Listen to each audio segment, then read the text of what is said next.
It was an image no one expected to see. Jannick Sinner, the calm, collected warrior of tennis, breaking character. For once, the icy composure cracked. The champion who rarely shows emotion, who usually dominates with quiet precision, stood toe-to-toe with the chair umpire, eyes firm, voice steady but laced with frustration. It was a moment that stunned Vienna and rippled through the tennis world. Up until that point, Sinner's fortress had been impregnable. His serve, his greatest weapon, had been untouchable for the entire tournament. No breakpoints faced, no moments of weakness. He looked invincible. But every empire eventually faces a rebellion. And for Jannick, that rebellion came from someone who knew him better than most, his friend and longtime rival, Alex de Minaur. The semifinal at the Vienna ATP 500 wasn't supposed to be dramatic. This was their 12th meeting. Sinner had won all 11 before, a record so lopsided it had begun to feel routine. De Minaur respected Sinner deeply, but there was always that invisible wall, a psychological barrier that made beating him seem impossible. Everyone in the arena expected another straight set win. Another day at the office for the Italian phenom.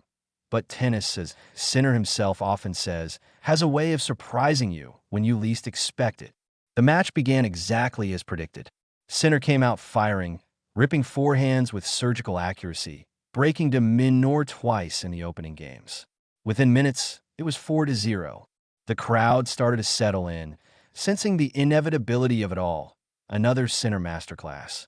The Italian was dictating every rally, moving like clockwork, controlling space and tempo with ease.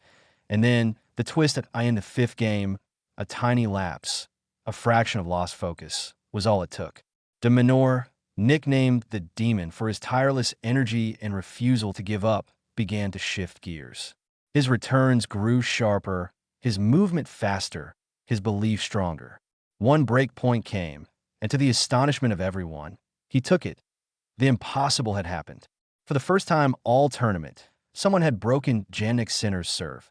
The fortress had been breached. Sinner's expression said it all.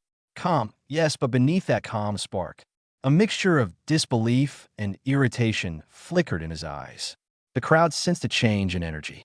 De Minaur was back in the fight, and Sinner suddenly had to wrestle not just with his opponent, but with himself, with frustration, with the feeling of imperfection.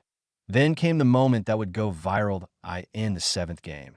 As Sinner prepared to serve again, the Irish chair umpire, Fergus Murphy, intervened. Known on tour for his rigid application of the rulebook, Murphy called a time violation, penalizing Sinner for taking too long between points. The stadium murmured. It was an unusual call, and it came at a delicate moment. Sinner looked up, incredulous.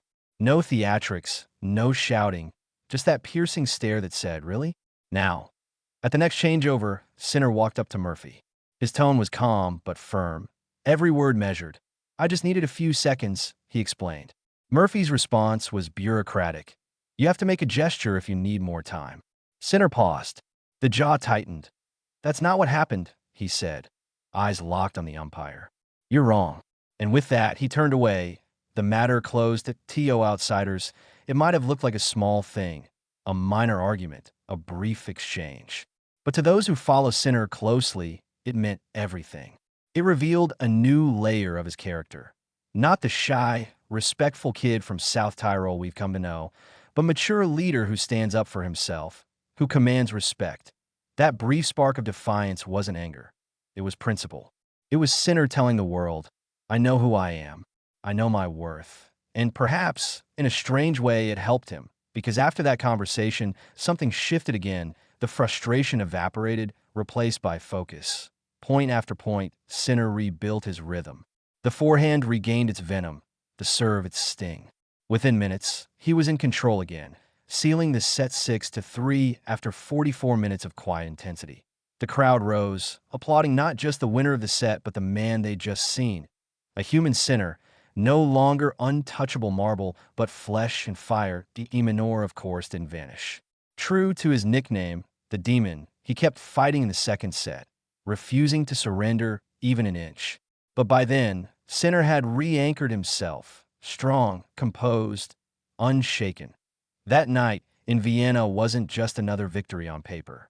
It was something deeper, a psychological battle, a rare glimpse into the mind of a champion who, even in moments of tension, never loses his dignity. For the first time, the world saw that Jannick Sinner's greatest strength isn't just his forehand or serve. It's his calm fire, his ability to face conflict without losing himself. And maybe that's what separates the great from the merely good.